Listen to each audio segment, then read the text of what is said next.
Napoleon Bonaparte was born in Ajaccio, Corsica, just over a year after the signing of the 1768 Treaty of Versailles, which saw Corsica ceded to France by the Republic of Genoa. This event effectively made him a French citizen in every respect. Despite his family's claim to noble Tuscan origins and their relocation to Corsica in 1567, Napoleon himself once openly acknowledged, "I feel a stronger affinity to Italian or Tuscan heritage than Corsican." Italian was the language spoken within the walls of his home, and his birth certificate was written in Italian. However, it is crucial not to misconstrue these facts, as Napoleon consistently maintained a profound connection to France and identified himself as a true Frenchman.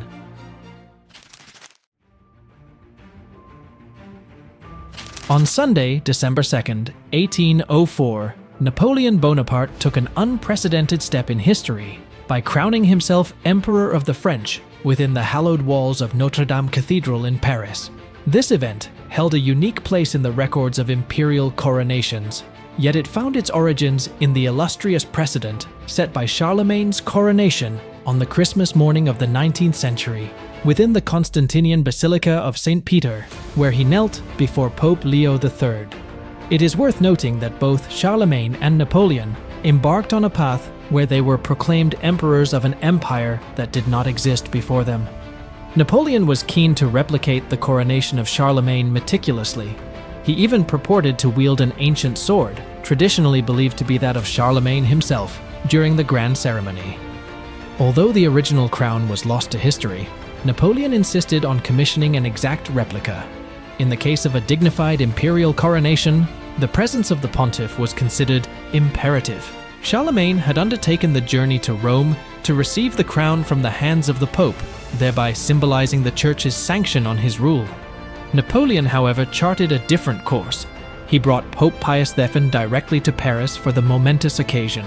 What set Napoleon's coronation apart was his refusal to allow the Pope to place the crown upon his head. Instead, he seized the crown and crowned himself, declaring, "God gave it to me, and woe betide anyone who touches it." This act of self-coronation bore significant political and symbolic weight, underscoring his strength and independence from the Church. It was as if Napoleon wished to convey that it was not the Pope who vested him with authority, but rather he saw himself as being divinely chosen and directly anointed by God.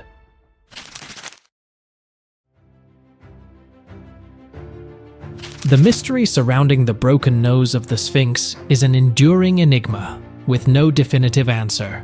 While some have mistakenly attributed the damage to Napoleon's army during their Egyptian campaign in 1798, this theory falls apart when we consider historical evidence. Drawings and illustrations dating back to as early as 1737 depict the Sphinx with its nose already missing, long before Napoleon's presence in Egypt. One plausible explanation for the persistence of the Napoleon-related legend could be traced back to the 19th century painting Bonaparte Before the Sphinx by French artist Jean-Léon Gérôme. This artwork, created between 1867 and 1868, portrays Napoleon atop a small hill before the Sphinx, with French soldiers in the distant valley. The Sphinx, despite its distant and damaged appearance, dominates the scene and appears to smile, even with its nose seemingly destroyed, possibly due to a cannon shot. This romanticized portrayal in Gérôme's painting may have contributed to the myth of Napoleon's involvement in the Sphinx's nose's destruction, perpetuating the legend further.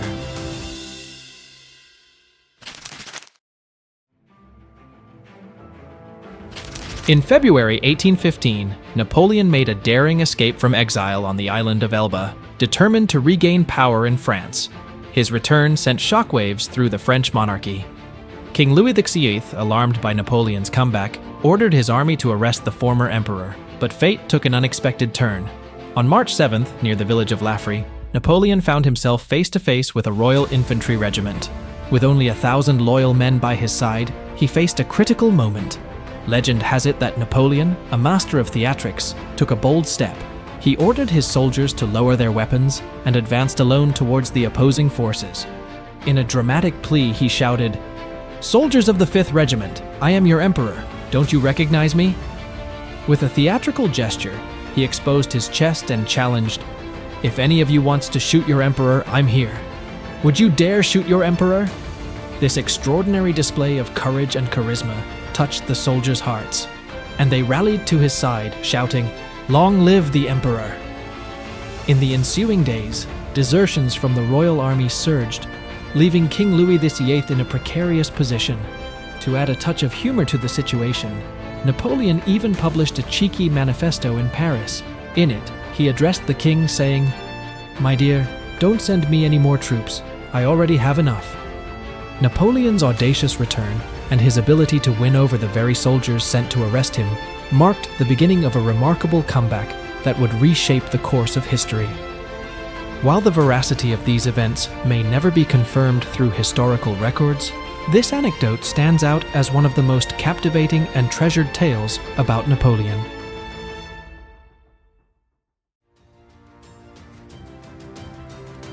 In July 1807, after the Peace of Tilsit concluded the war with Russia and Prussia, Napoleon decided to celebrate his triumph with a hunting expedition.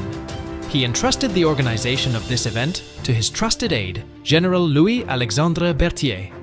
Berthier's task was to arrange for game to be hunted, and he opted for an unusual choice: rabbits. However, the sheer quantity he gathered was staggering, with estimates ranging from hundreds to possibly even 3,000 rabbits.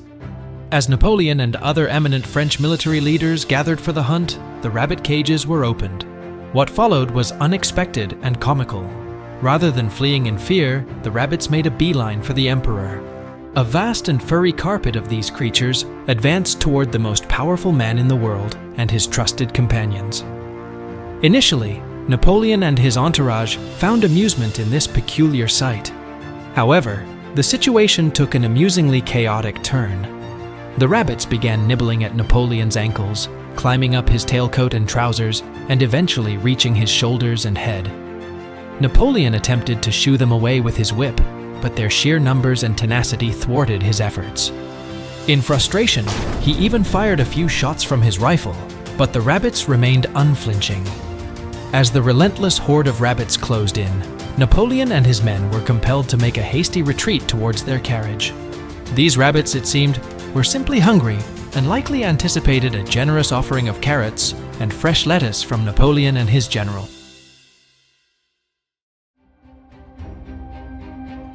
Following Robespierre's death, the era of terror came to a close, and political prisoners were released. Josephine, later marrying Napoleon, had a quarrel with him on their wedding night due to her strong affection for her dog. The pug, who harbored a strong dislike for the emperor, obstinately blocked his entry into his wife's room. In Lévy's account in La Vie Intime, he recounts a conversation between the general and Arnault about Josephine's dog, which was peacefully asleep on the sofa. "He was the absolute master of Madame's bed. When I married her, I asked in vain to remove him, but they told me that I would have to choose a different arrangement or accept him. So, although annoyed, I had no choice. It was a question of take it or leave it. The Madame's beloved dog was less accommodating, and I still bear the marks of her displeasure on my leg. Unfortunately, the little pug Fortuné met a tragic end when she was accidentally killed by a larger English bulldog while playing in the Montebello garden. Coincidences?"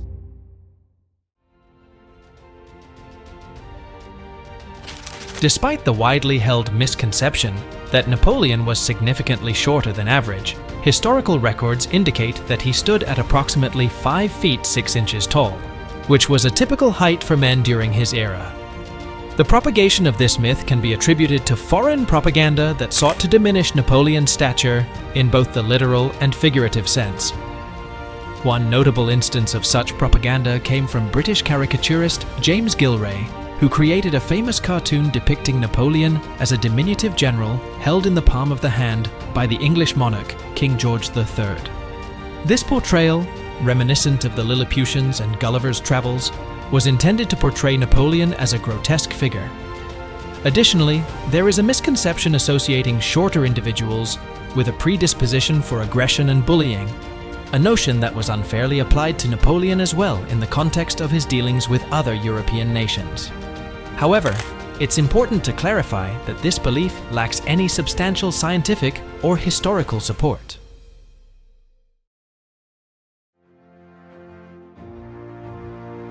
No, the claim that he stole Leonardo's Mona Lisa is untrue.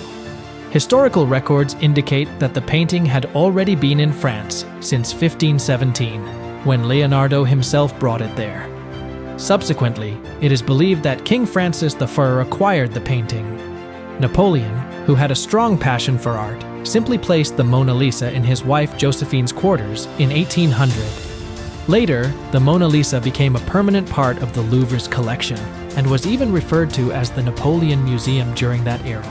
The misconception about Napoleon's involvement in its theft likely stems from the fact that Napoleonic soldiers did plunder some artworks during their Italian campaign, but the Mona Lisa was not among them.